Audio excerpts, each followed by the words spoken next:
The Hurricanes smother the Canadiens and now one step away from the Stanley Cup final. Welcome to NHL Wraparound Stanley Cupdate for Thursday, May 28th, 2026. Morren and Smith with you. This morning, Neil, the video of our discussion with Commissioner Gary Bettman is dropped on YouTube. And one of the areas that we didn't hit on was the playoff format, because we had a certain amount of time and a certain amount of topics that we wanted to hit. And we all know how steadfast the commissioner is, that he likes the setup as it is right now. But your counter to that was the playoffs should be increasing in drama. And I think you could certainly make a case for the Colorado-Vegas series in the West. But in this Eastern Conference final, we have seen Carolina run roughshod in the last 3 games against the Montreal Canadiens. And we don't know whether Tampa or Buffalo would have fared better. But clearly the attrition of having to play 14 games in those 2 rounds is making this conference final seem almost non-competitive. I'm not sure that it's just the wear and tear on the Montreal Canadiens. I just don't think they're as good as the Carolina Hurricanes. Now, take into account they're the youngest team in the playoffs. That's important that you take that into account when you talk about the Habs. However, this is a team that probably should have been eliminated by Tampa Bay. They won Game 7 with only 9 shots on net. Then they played Buffalo. They went to Game 7. They won in overtime in Game 7. They probably should have, by all calculations, been beaten by those 2 teams. Now they play the best team of the 3, Carolina Hurricanes, who, by the way, have rested for 2 weeks. Yes, Carolina was horribly rusty in their first game. I think an American League team would have beaten them in that game, but then they got all tuned up, and now it's been a runaway train for the Hurricanes over the Habs. This series now 3-1 heading back to North Carolina. It was 4-0 on Wednesday. One of the things that I certainly was looking for was a Canadian pushback, getting pucks in deep, trying to establish a forecheck. And there was none of that there. And I think the question is, was this a lack of execution, because there really was none, or were they just simply overwhelmed?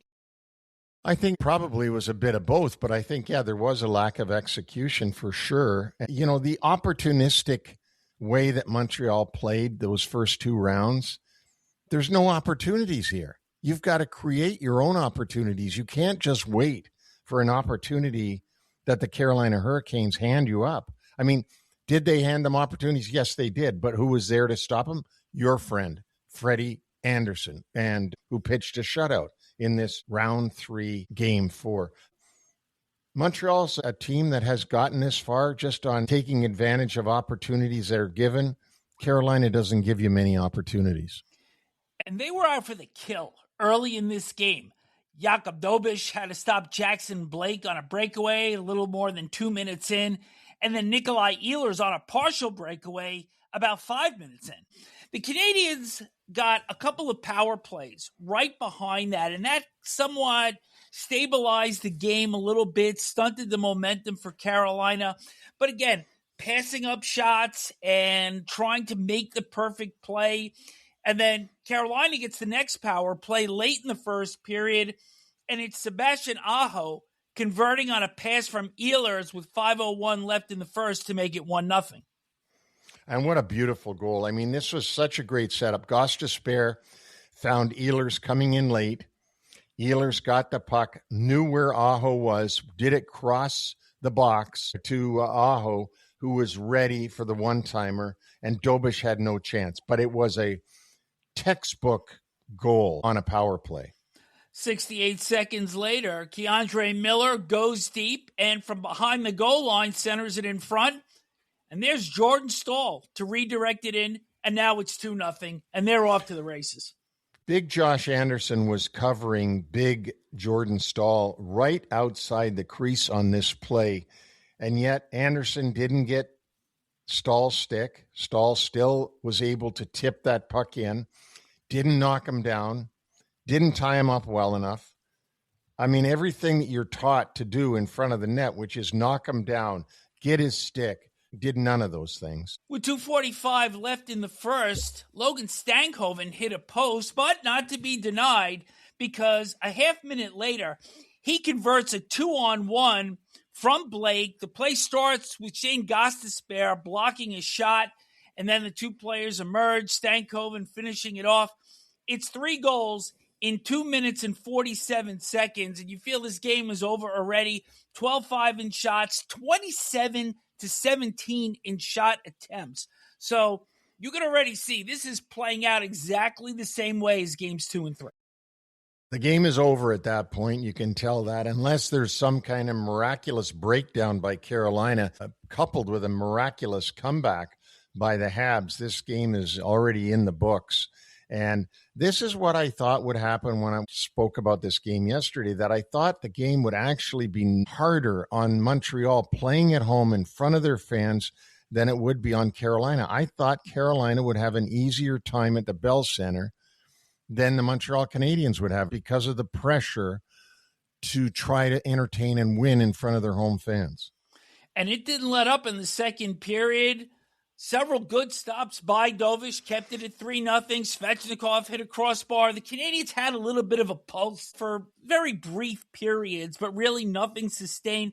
But then they start to lose their discipline. Back-to-back needless cross-checking penalties. First, it was Mike Matheson against Ehlers, and then Philip Deneau against Stahl. It was a 1 minute and 44 second 2-man advantage that the Canadiens actually successfully killed. And you thought, hey, maybe they're going to get a little momentum from that, but in the reality, there was nothing coming out of it. You know what? I thought that 2-man advantage for Carolina was the worst part of Carolina's game last night. Yeah. I thought that was where they played their poorest. They didn't seem to have any urgency. They weren't trying to get shots off. They looked like they were just trying to make perfect plays to try to do things. Maybe because they had the 3-0 lead, everything was going their way. But that was a very disappointing 5-on-3 by Carolina. They almost made it 4-0 with under 5 minutes left in the second. Eric Robinson missing an open net from the left side. And then Freddie Anderson probably made his 2 best saves of the game. First on Anderson and then on Caulfield with a little over 2 minutes left. And then Anderson turns around, takes another stupid penalty. This is a roughing minor against Ehlers with less than 2 minutes left in the period. Josh Anderson has been known to do that throughout these playoffs. As much as I gave him credit for the great forechecking he had on the Buffalo Sabres and the way that he set up that 1 goal, boy, he does take some dumb penalties, and this was one of them. Oh, here's another one. Late in the third period, he took an interference penalty against William Carrier, but third period, unbelievable dominance by the Hurricanes. They got the first 17 shots in the period. Nick Suzuki finally getting a shot on goal with under 3 minutes left, but it was Andrei Svechnikov with an empty netter with 1:54 to play. Final shots in this game, 43-18, including 19-3 in the third, and I think those last 2 Canadian shots came like in the last 10 seconds from along the corner. Very weak attempts. Attempts in this game, speaking of which, 95-45. For the series, Neil, shots on goal, 136-65, and attempts 337-174. So they are double in both of these areas. And the smothering effect that Carolina has had is absolutely overwhelming. And the Canadiens can say, well, we sucked and this and that. You're getting overwhelmed here. We can't look away from that. It's pretty easy, Vic. They're a better team. Carolina's better. They're good. They were first in the Eastern Conference for a reason. They won 8 straight playoff games. I mean, now they have played 12 playoff games. Their record is 11-1 in 12 games. They can't do that well during the regular season. They don't have a 12-game stretch where they go 11-1, but they do in the playoffs. It's a different game. They're just too much for this young Canadiens team. But I got to go back and say, Canadiens have made such great progress this season from where they were last year, sneaking into the playoffs and being eliminated, to where they are this year, where people actually thought they might be a contender. Give them all the credit in the world, their management, their coaching, and everything else, but this is not a series that they are going to win. A stepping stone and part of the learning curve. But last night, I thought the approach offensively was terrible. They allowed the Hurricanes way too much space coming into the attacking zone, and the lack of discipline. They think they took the last 5 penalties of the game. And this is all the manifesting frustration and just the fact that they are seeing a team that is just simply better than they are. And how annoying and maddening and disappointing must it be for the players to have this kind of support in Montreal? I mean, there's 20,000 people inside, 20,000 people outside, all wearing red jerseys. And, you know, you toss an egg like that. It's got to be frustrating. They took frustration penalties. Luckily, Carolina didn't buy into it, and there was no real bad stuff in this game. There were some scrums. I have to laugh, though, when I see a guy punch a guy in the face twice and get nothing for it during a scrum. Like a full-fledged punch in the face with a glove on, get nothing. But then, I knocked his stick out of his hands. You get 2 minutes for slashing. I don't know how non-hockey fans can possibly understand what goes on in this game. If they're watching and they say, well, didn't he just punch him in the face? Yes. Well, why didn't he get a penalty? Well, it was after a goal, and they called that a scrum. I mean, honestly, how do you figure this out? Well, Carolina's going to try to deliver the knockout blow and extend the Canada drought to 33 years, Game 5, Friday, 8 o'clock Eastern on TNT. Before we go, my friend, we had spoken yesterday about whether or not non-Montreal fans would actually pull for the Canadiens, and we're talking about fans in Canada. And you had said unequivocally they would not. That Toronto fans in particular want to never see Canadiens win a Stanley Cup again. So I got a text yesterday from a buddy of mine, Mark, and he threw out this scenario.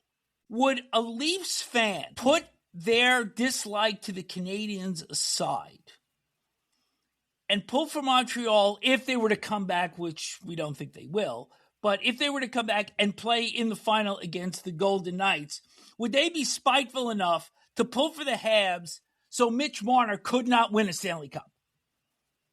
No, they will not ever cheer for the Habs. They would rather see Mitch Marner win a Stanley Cup than cheer for the Montreal Canadiens. I got to tell you, my friends that I play hockey with here in South Carolina, that some of them are Canadians, English Canadians. I wore a Montreal Canadiens practice jersey out one time, and one of my friends said to me, how can you wear that? Why would you ever wear that thing? I hate them. It's that bad. And to me, there's 32 teams. I get a free jersey. I'll wear it. You're wearing a Nordiques hat today. That's right. People can't see and they're it. Not even in the league. Yeah. So here you go. As we said at the start of the show, our interview with Gary Bettman dropped on YouTube early Thursday. Sabres spring cleaning coming up on Friday, and Neil and I will be back with Stanley Cupdate on Saturday. Take care.